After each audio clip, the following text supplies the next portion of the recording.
The global chocolate industry is worth $130 billion. Every dollar depends on one tropical bean. But 5 plants produce flavors so close to chocolate that wartime governments use them as direct replacements. Most grow wild. Some grow in your yard. And by the end of this video, you will know which 5 plants can replace the one ingredient that industry told you was irreplaceable. Hi, I am Harry, and this is Garden Explained with Harry. Here is something that most people never think about. Chocolate is a flavor. It is not a plant. It is not a species. It is a combination of roasted compounds, bitter undertones, and deep sweetness that the human tongue recognizes as one specific experience. For thousands of years, civilizations across the Mediterranean, the American Southwest, and East Asia achieved that same flavor using ingredients that had nothing to do with tropical plantations. The moment one bean became synonymous with that flavor was not a discovery. It was a marketing event. Colonial trade routes made cacao cheap. Plantation economics made it scalable. Brand consolidation made it dominant. And every alternative quietly disappeared. Not because the alternatives failed, because the alternatives could not be controlled, packaged, and sold at industrial margins. The 5 plants that follow are not novelties. They are not health food trends invented last year. They are the original chocolate. Picture a map. 5 dots. 1 on the Mediterranean coast, 1 in the American desert, 1 along a Louisiana bayou, 1 in a suburban backyard, 1 in an oak forest. 5 locations, 5 plants, all producing the same flavor that one industry claims belongs to a single tropical bean. Start on the coast of the Mediterranean, somewhere between southern Spain and the hills of Cyprus. A tree grows there that lives for over 100 years. It produces long, dark, leathery pods that hang from the branches like thick fingers. Crack one open. Inside is a dense, sticky pulp surrounding small, hard seeds. The pulp is naturally sweet. Not mildly sweet, intensely sweet. 40 to 50% sugars by weight without any processing. Roast it, grind it into powder. The color is deep brown. The aroma is warm, nutty, and layered. Pour hot milk over it and stir. A person tasting it blind will pause and say, "This is chocolate. This is carob." The pod looks ancient. It looks like something that belongs in a museum next to clay tablets and bronze tools. And that instinct is correct. Carob pods have been found in archaeological sites across the eastern Mediterranean dating back over 4,000 years. Egyptian tombs contained carob residue. Roman soldiers carried dried carob pods as field rations on long marches across North Africa. For centuries across the Mediterranean and the Middle East, carob was the dominant sweet flavoring in kitchens from Morocco to Lebanon. Families in Greece baked with carob flour the way American families bake with cocoa powder. Children in southern Italy grew up drinking carob beverages the way children in Wisconsin grow up drinking hot chocolate. The flavor tradition ran deep and unbroken for hundreds of years. Then, cacao arrived on European merchant ships. It came from colonial plantations in West Africa and Central America. It came backed by industrial capital and brand advertising. It came with sugar refineries and factory processing. Carob farmers on rocky Mediterranean hillsides had no advertising budget. They had no factory. They had trees their great-grandfathers planted, and those trees lost.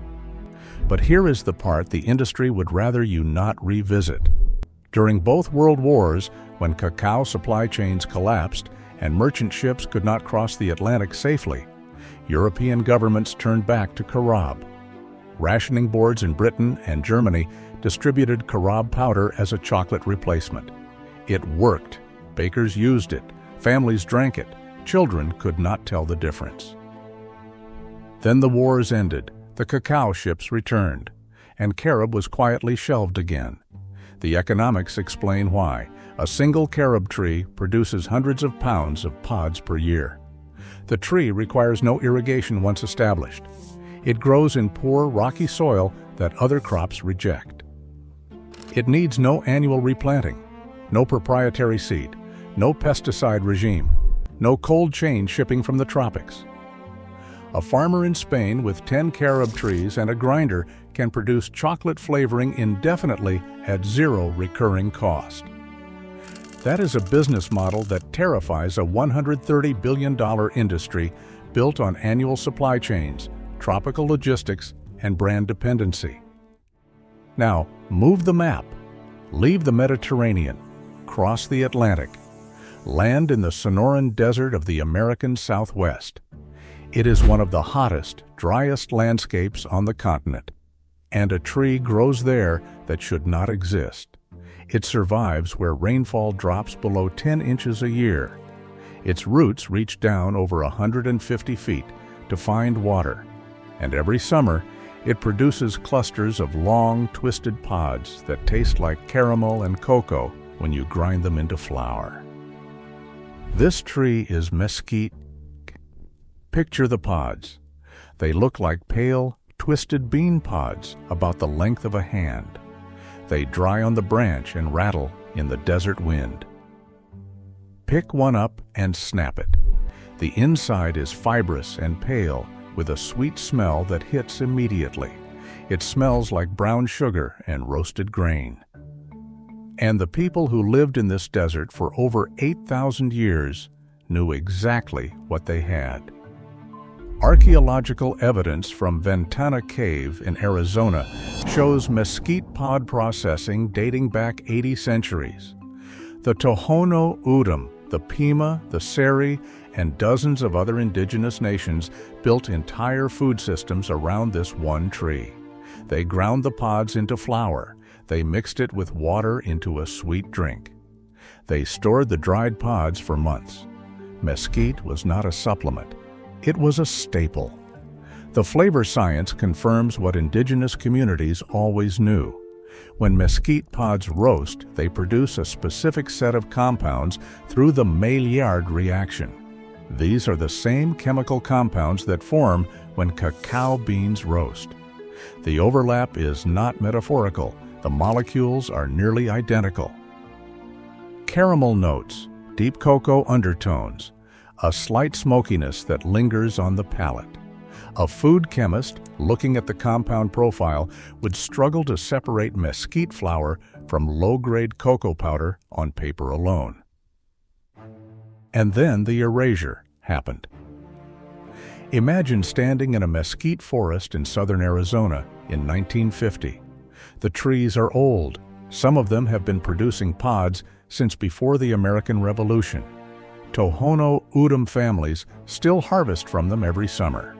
The pods are drying on rooftops across the reservation. Then a government memo arrives.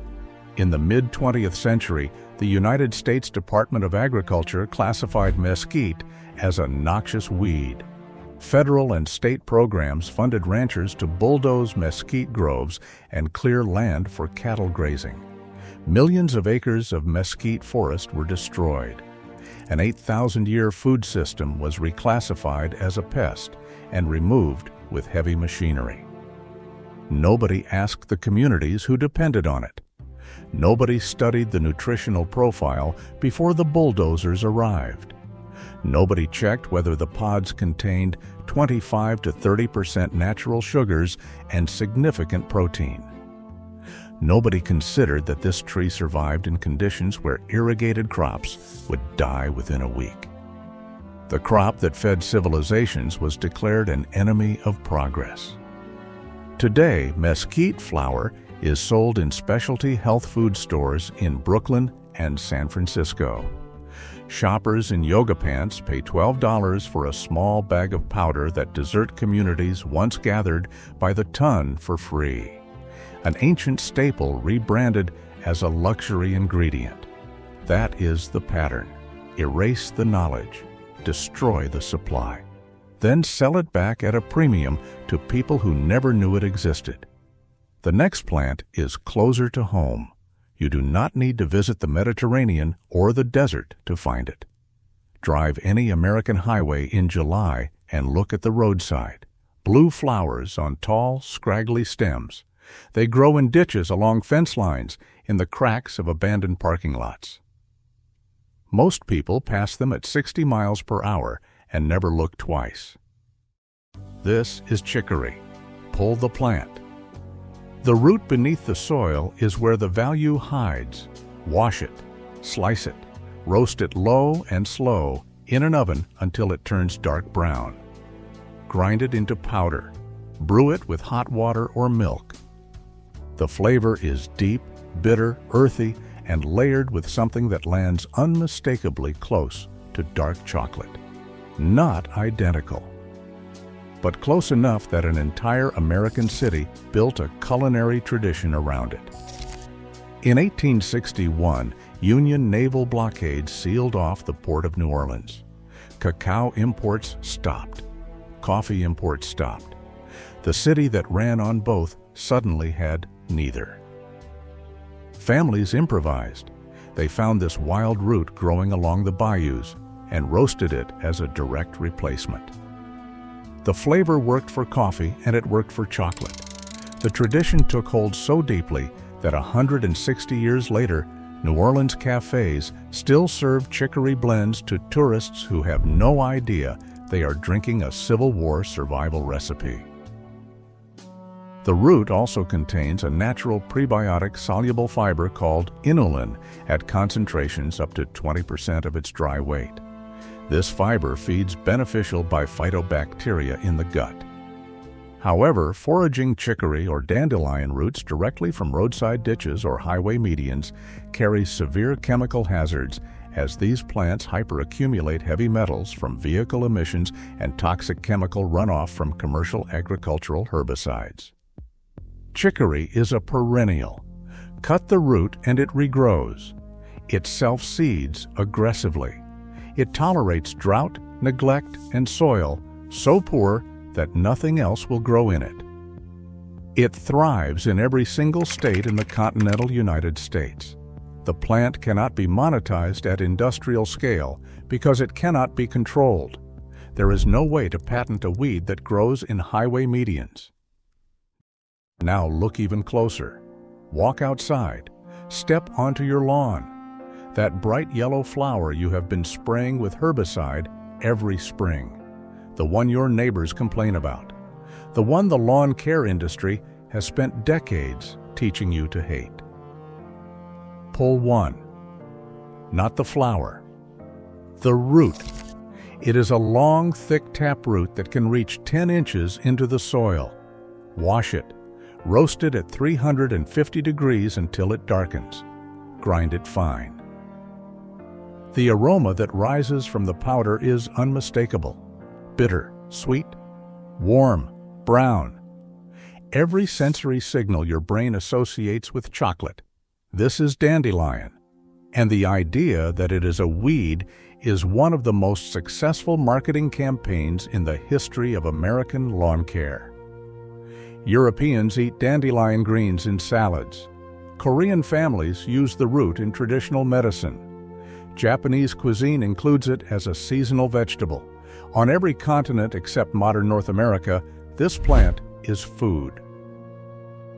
During World War II, German and British civilians roasted dandelion root as a chocolate substitute. Household rationing manuals from the 1940s contain recipes for dandelion hot chocolate that mothers made for their children when real cocoa was unavailable. The recipes worked. The children drank it. The tradition survived the war in parts of rural Europe where older families still roast the roots every autumn. Think about what that means. Picture a suburban street in Ohio or Georgia. Every lawn sprayed, every dandelion targeted. Trucks from lawn care companies rolling through neighborhoods every 2 weeks with tanks of broadleaf herbicide. The homeowner pays $50 a month to kill a plant that European grandmothers harvest for dinner. The chemistry is the same. The plant is the same. The only difference is which continent you grew up on. Americans spend over $30 billion a year on lawn care. A significant portion of that money goes toward killing dandelions. The herbicide industry depends on homeowners believing this plant is an invader. It is not. It is one of the most nutritionally dense and culinarily versatile plants on the planet. And its roasted root produces a chocolate flavor that costs nothing, requires no supply chain, and regenerates faster than any gardener can remove it. The viewer who just felt a knot in their stomach is feeling it for the right reason. You have been poisoning your own chocolate. The last plant is the oldest. It predates agriculture itself. Walk into any forest in the northern hemisphere during autumn. Look down. The ground is covered with small, hard brown nuts that fall by the billions from the most common hardwood tree on Earth. Oak trees produce acorns, and humans ate them for tens of thousands of years before anyone planted a single row of wheat. The last plant is the oldest, the oak tree, which produces acorns. The processing method is simple but absolutely essential to prevent toxicity. Raw acorns contain high concentrations of hydrolyzable tannins, which act as severe anti-nutrients and can cause acute kidney damage and gastrointestinal distress if consumed untreated. You must crush the acorns and leach them thoroughly in multiple changes of boiling water or by running cold water for several days until all bitterness is completely gone. Only then can the remaining fat-rich, starchy meal be safely dried, roasted, and used as a rich, chocolate-like culinary base. In Korea, this knowledge never disappeared. Walk through any traditional market in Seoul or Jeonju during autumn. Vendors sell acorn jelly in neat brown blocks stacked on wooden trays. A dish called dotorimuk, made from acorn starch, has been eaten continuously for 5,000 years. The preparation method has barely changed. Korean grandmothers still gather acorns every autumn. The food is cheap, abundant, and deeply rooted in cultural memory. In the West, the same knowledge vanished within 2 generations. German wartime recipes from the 1940s complete the circle. In bombed-out kitchens across Berlin and Hamburg, mothers opened handwritten notebooks and followed instructions passed down from the previous war. Ersatz-Schokolade, substitute chocolate. The household manuals list the ingredients: roasted acorn flour, roasted chicory root, roasted dandelion root, a small amount of sugar. Mix with hot milk. The recipe uses 3 of the 5 plants on this list. Every single wartime generation in the last 200 years independently rediscovered the same set of plants that produce chocolate flavor without a single cacao bean. And every single time peace returned and the supply ships restarted, the knowledge was buried again. Not by conspiracy, not by secret meetings in corporate boardrooms, by something simpler. Economics. A plant that grows wild cannot generate shareholder value. A tree that lives for centuries cannot sell annual seed contracts. A root that regrows when you cut it cannot sustain a supply chain built on repeat purchases. The system that promotes profitable crops does not suppress free ones. It simply stops talking about them. 3 generations of silence is all it takes. The grocery stores stock cocoa powder. The cookbooks call for chocolate chips. The children grow up never hearing the word carob or mesquite or chicory. The forgetting is automatic. The remembering only happens when the supply chains break. Every war, every blockade, every economic collapse, the same 5 plants resurface. The same governments distribute the same substitutes.